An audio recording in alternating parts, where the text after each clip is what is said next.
बहुत समय पहले की बात है। एक हिरणी बहुत समय बाद गर्भवती हो गई थी। उसे इस बात की बड़ी खुशी थी कि उसे बड़े लंबे समय बाद बच्चा होने वाला है। हे भगवान, शुक्र है तूने मुझ गरीब पे अपनी कृपा बनाए रखी है। जब जब मैंने तुझसे सच्चे दिल से फरियाद की है, तूने हमेशा मेरी लाज रखी है।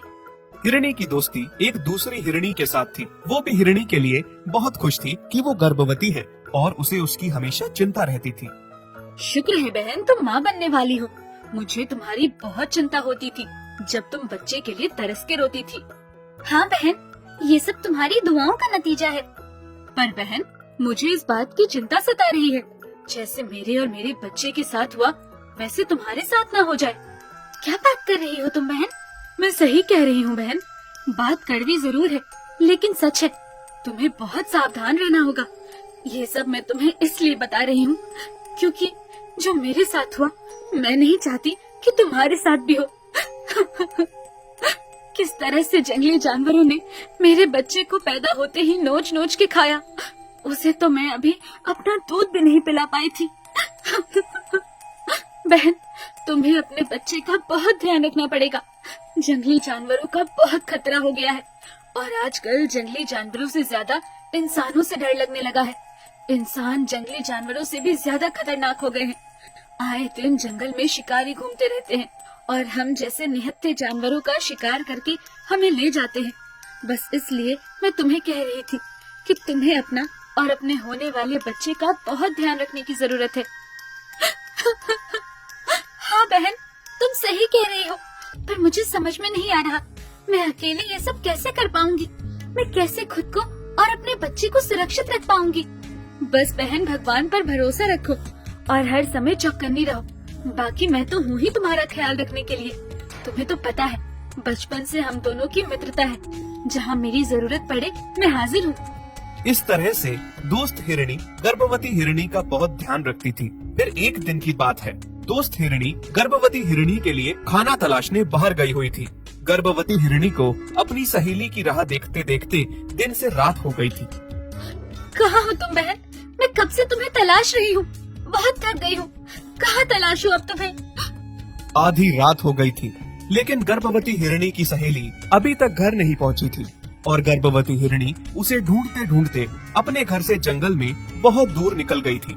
हिरणी थकावट के कारण अभी चल भी नहीं पा रही थी और एक जगह जाकर बैठ जाती है। कहीं थोड़ा सा पानी मिल जाता, मेरा गला बहुत सूख रहा है। ये मुझे अचानक से क्या हो रहा है? पेट में इतना तेज दर्द क्यों हो रहा है? अचानक से गर्भवती हिरणी को आधी रात में पेट में दर्द होने लगता है और अब वो समझ गई थी कि उसके प्रवास का समय आ गया है। हे भगवान, अब मैं क्या करूं? मेरे प्रसव का समय आ गया है। मुझे पेट में बहुत दर्द हो रहा है और मैं अपने घर से इतनी दूर हूँ। कहाँ जाऊँ? क्या करूँ? और मेरी बहन जैसी सहेली भी मेरे साथ नहीं है।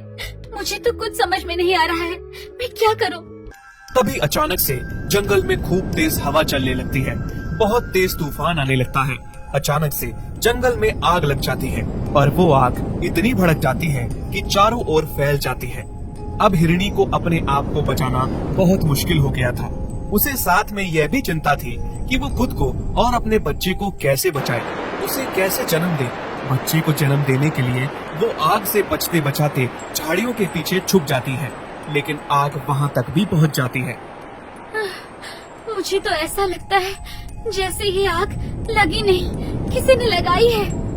बड़ी मुश्किल से हिरणी बच्चे को जन्म देने के लिए जैसे तैसे जंगल में एक पहाड़ जैसे पत्थर के नीचे बैठ जाती है और बच्चे को जन्म देने लगती है। अचानक से उसे किसी के कदमों की आहट सुनाई देने लगती है। जैसे ही वो पीछे मुड़कर देखती है तो एक शिकारी उस पर बंदूक ताने हुए खड़ा है।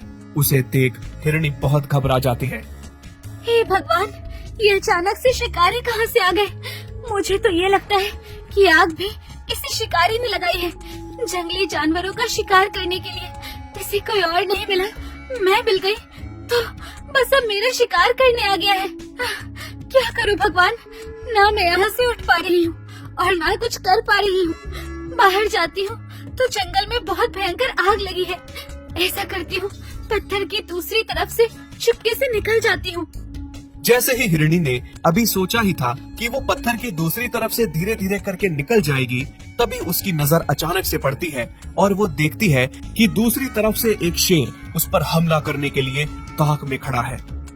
हे भगवान, तू मेरी आज कैसी परीक्षा ले रहा है?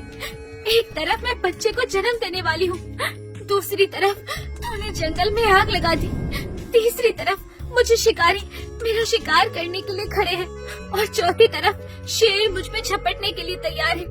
चारों ओर से तूने मुझे घेर रखा है। अब मैं यहाँ से उठ भी नहीं पाऊंगी। मुझे नहीं पता मेरे बच्चे मैं तुझे जन्म दे पाऊंगी भी या नहीं, पर जो भी, अब बस भगवान मुझे तुझ पर ही भरोसा है, तेरा ही आसरा है। हर बार तूने मेरी लाज रखी है, इस बार भी मैं तेरा चमत्कार देखना चाहती हूँ।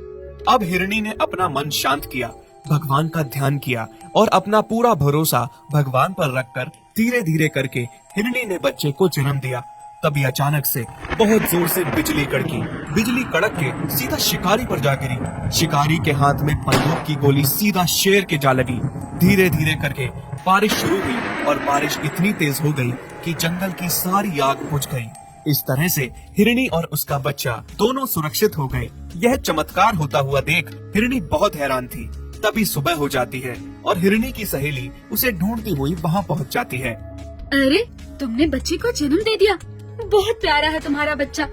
मुझे माफ कर दो, मैंने तुमसे वादा किया था कि मैं हर समय तुम्हारे साथ में खड़ी रहूंगी, लेकिन मैं अपना वादा पूरा न कर पाई।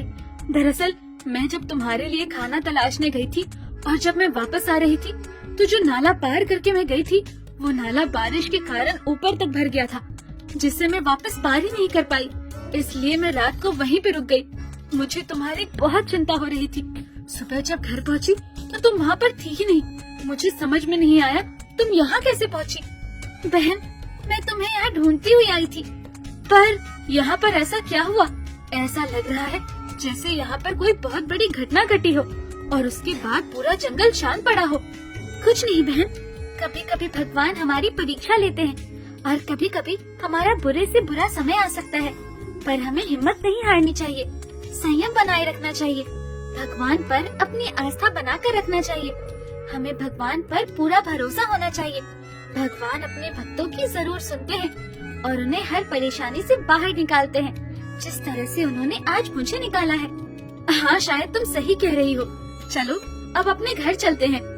इस तरह से हिरणी अपनी बहन जैसी सहेली और अपने बच्चे के साथ घर चली जाती है और सारे मिलकर एक दूसरे के साथ खुशी खुशी अपना जीवन व्यतीत करते हैं। अगर आपको हमारी ये वीडियो अच्छी लगी तो प्लीज़ हमारे फेसबुक पेज को लाइक, शेयर, कमेंट और फॉलो ज़रूर करें।